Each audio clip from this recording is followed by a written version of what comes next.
time for me to reign and establishing this kingdom on earth, taking charge in the world of his hands, holding fast to the faith should dance. I rule on earth, are we everywhere? Get us on the phone, get us on the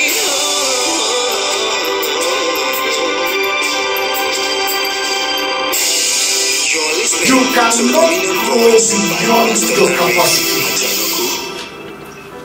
It's not possible. You cannot expand beyond your capacity. Even if you grow and you expand to a certain level and you do not have the capacity, you will drop back to that same position. I hear a lot of people say, oh, I want to be promoted beyond the level of my competence. And I tell them that, do you really know what you're talking about? Promotion beyond the level of your competence is even dangerous. So, leadership is a capacity. Leadership is the capacity to translate your intentional vision to realities and things that can be sustained. You want to be a leader, you want to grow large, it's your ability to increase your capacity. Leaders are people who have been able to transfer visions, dreams from that intangible position, which is in your mind, in your vision, and translate it into reality. Now, what makes a difference between a leader and a follower, or a good leader and a bad leader, is the capacity to be able to conceptualize a vision on the inside and then see that vision come out into reality. Are you there? A lot of people have visions and they want to actualize the vision, but the challenge is that link between that intangible to reality, that bridge, that connecting bridge is missing. Is missing. And that is the capacity that we all need. That's the capacity that is needed. That's the capacity that is needed. A lot of people, you grow your business, or you grow your finances, or you grow what you have to a certain level, and you realize that you get stuck. Not because of anything, not because of the devil, but because of the level of your capacity. So a leader is also leadership is the capacity to translate your intention or vision to reality and sustain its reality. A major reason why many of us fear is because we have inadequate capacity. A major reason why we fear is because we have inadequate capacity. And there are times many people have the capacity, but they are still fearful because they don't know that that capacity has been built over time. It happens like that too. I give you an example. There was a time when I was in banking, and my MD called me one of the days and told me and said, hey, I want you to go and start, I'm going to take over a branch that's outside where I was in Lagos. I told me to go and take over a branch in Port Harcourt. And then I went to meet him in the office and I pleaded with him. It sounded funny. I pleaded with him, I told him, I said, please, let somebody go with me. And I don't think I can do it. And the man looked at me, said, you can do it.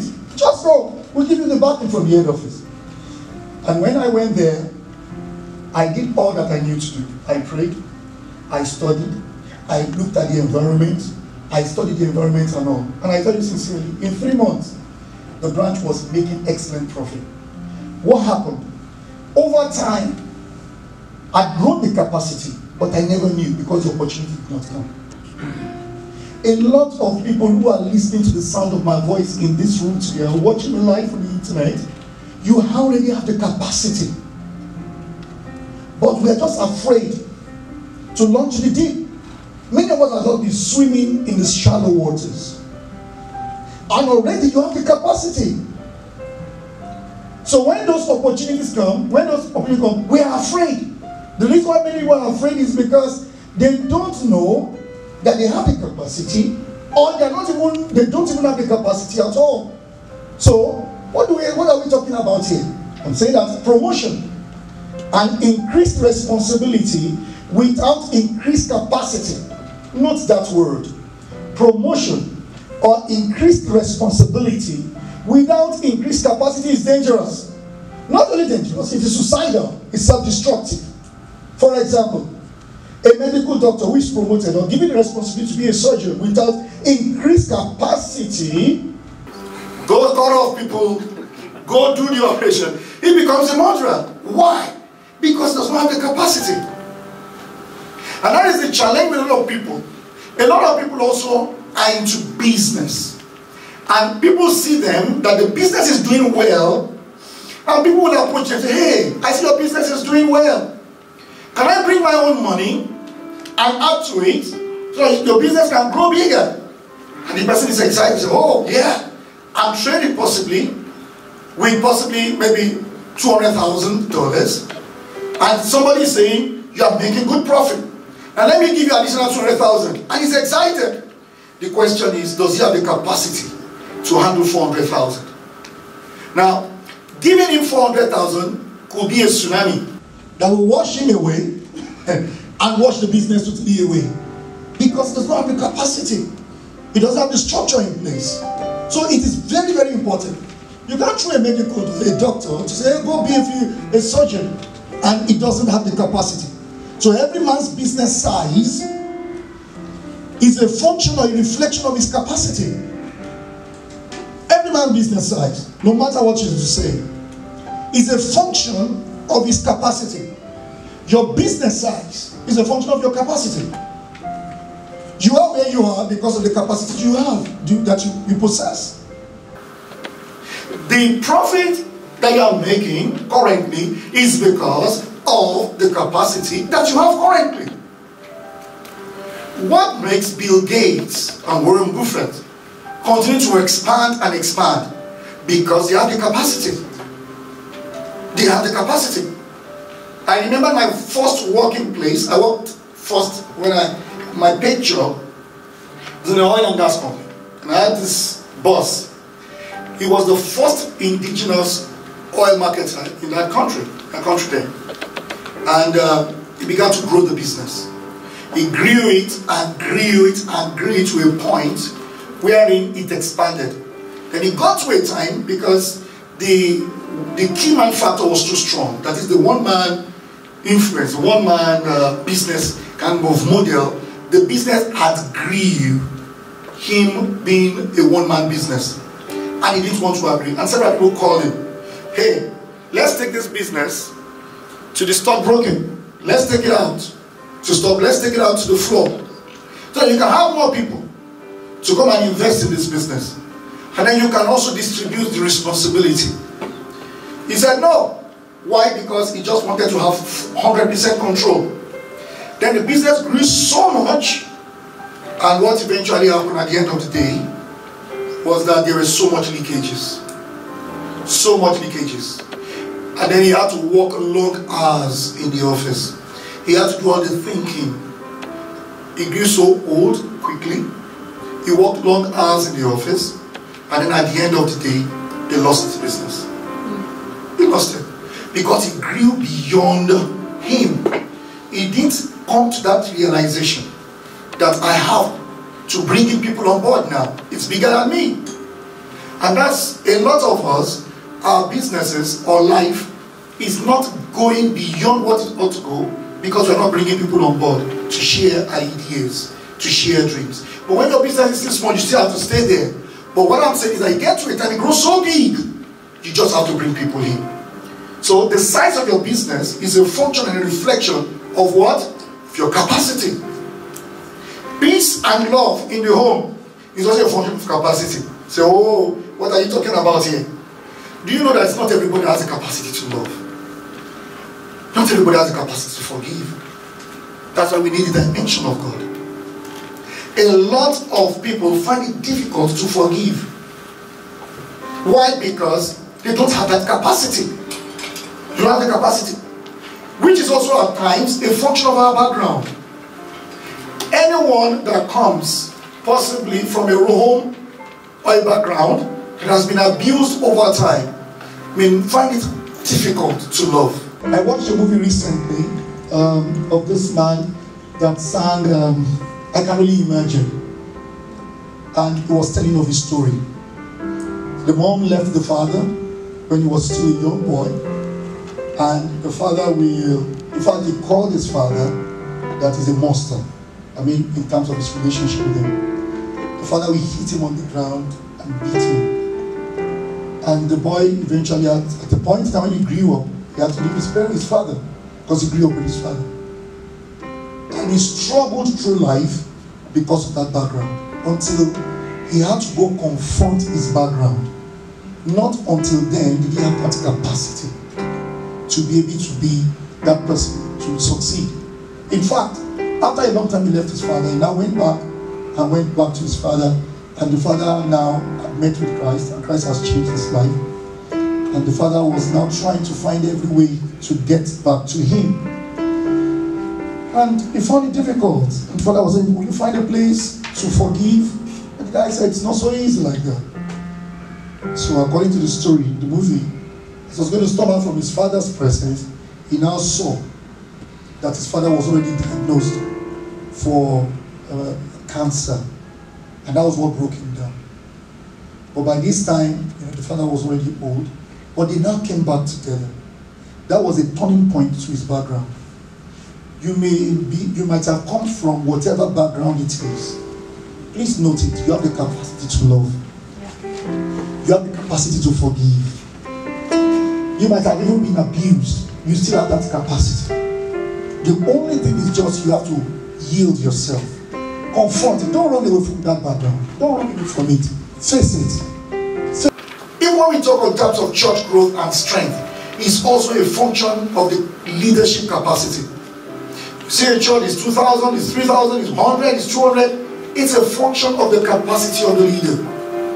And that's why it's always important for everyone to always reach out to find out the church that is growing and increasing in number from 200 to 300 to 500, what are they doing? There is a capacity they have which you don't have, which you have to find out. And if transforming also from an employee to an employer is also a function of capacity. Prayer is not just a step, it's just one step in the equation. It's not just praying, I want to change from an employee to employer. It's a function of capacity. If you lack capacity, your blessings at times will do what? It will intimidate you. The blessing that comes to you, if you have not expanded and grown your capacity, when it comes to you, it will intimidate you. Anyone, like just the example I gave, you hit the jackpot, but you build your capacity, your blessing will intimidate you. And that gives me the story, takes me to the story of a man. I'm going to share this story quickly. I shared it some time ago. This guy went fishing, and he went to fish with a hook and with a ruler. And he went also with a frying pan. So, each time he catches the fish, any fish he catches, he will bring it out. He will measure it with the ruler. He will measure it with his frying pan, with the ruler.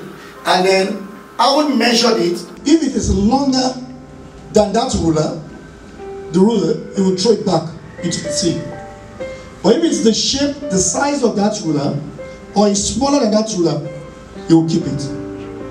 So there was another guy who was looking at him from afar. And he was looking at him for hours. He catch on, he put it back, he keeps on. So this guy now walked up to him and said, hey, friend, what's the rationale behind what you are doing? When you catch a fish that is bigger than, longer, and bigger than the tape that you have, you throw it back.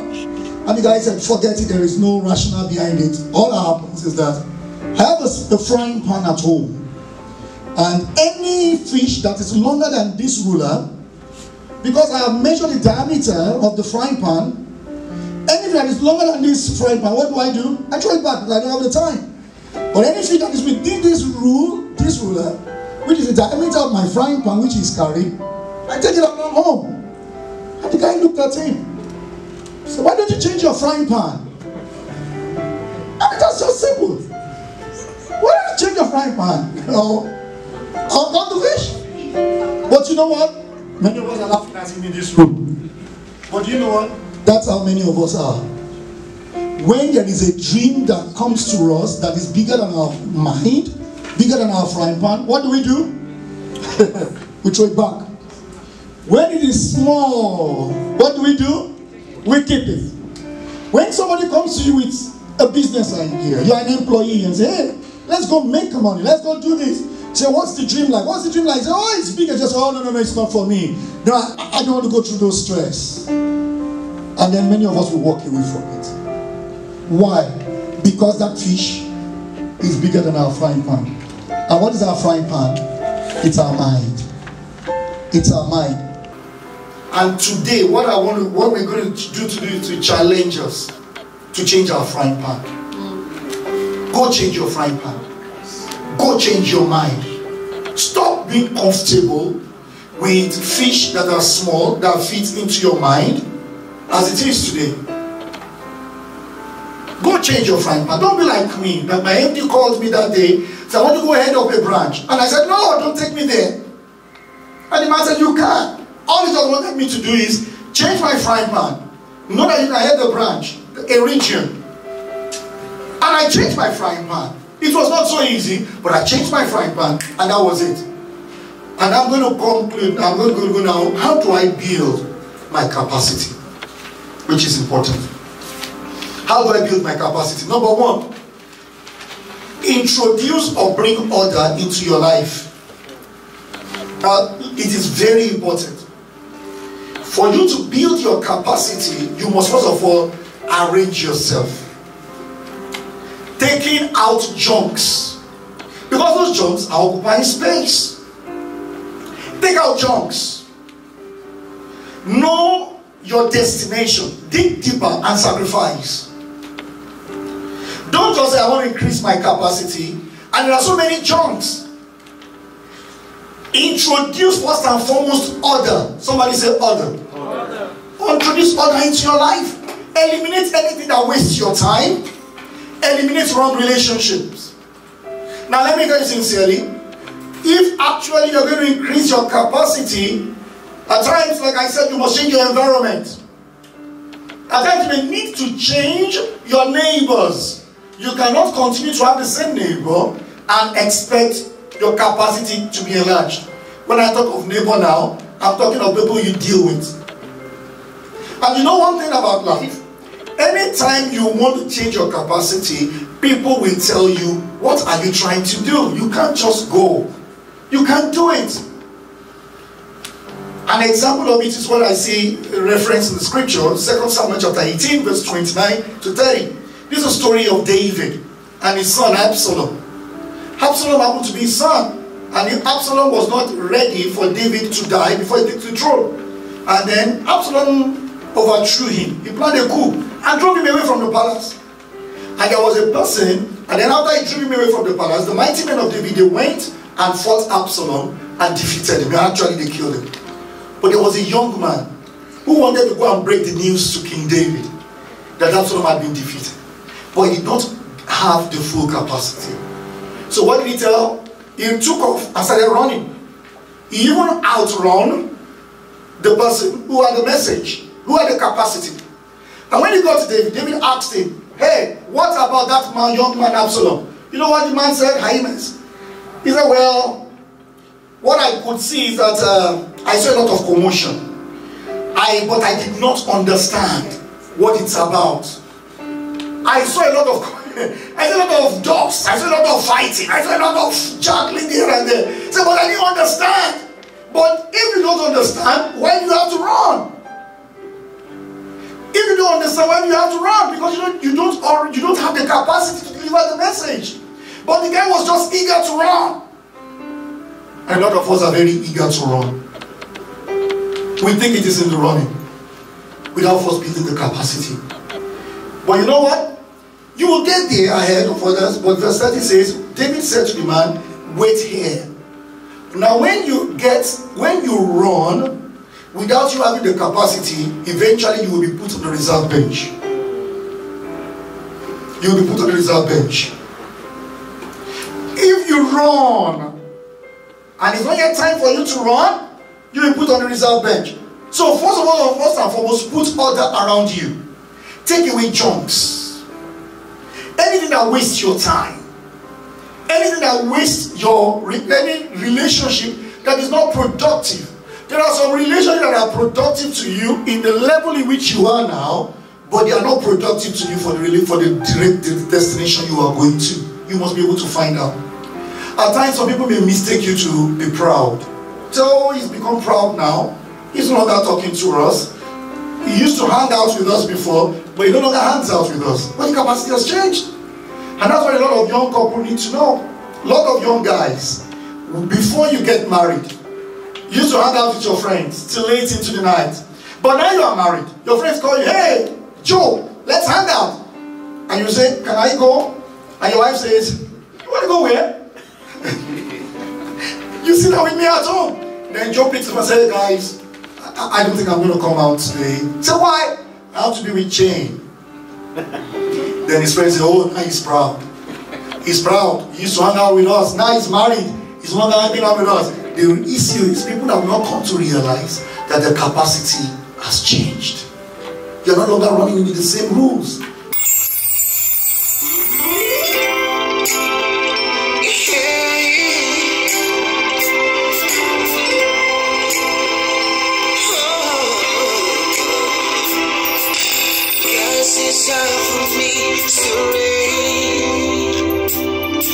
Establishing this kingdom on earth, taking charge in the world of his hands.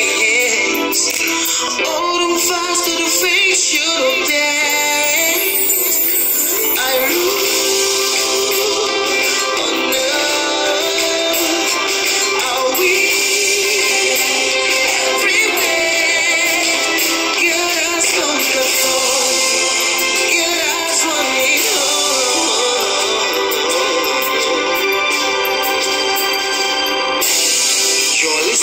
So Dominion Voice by Pastor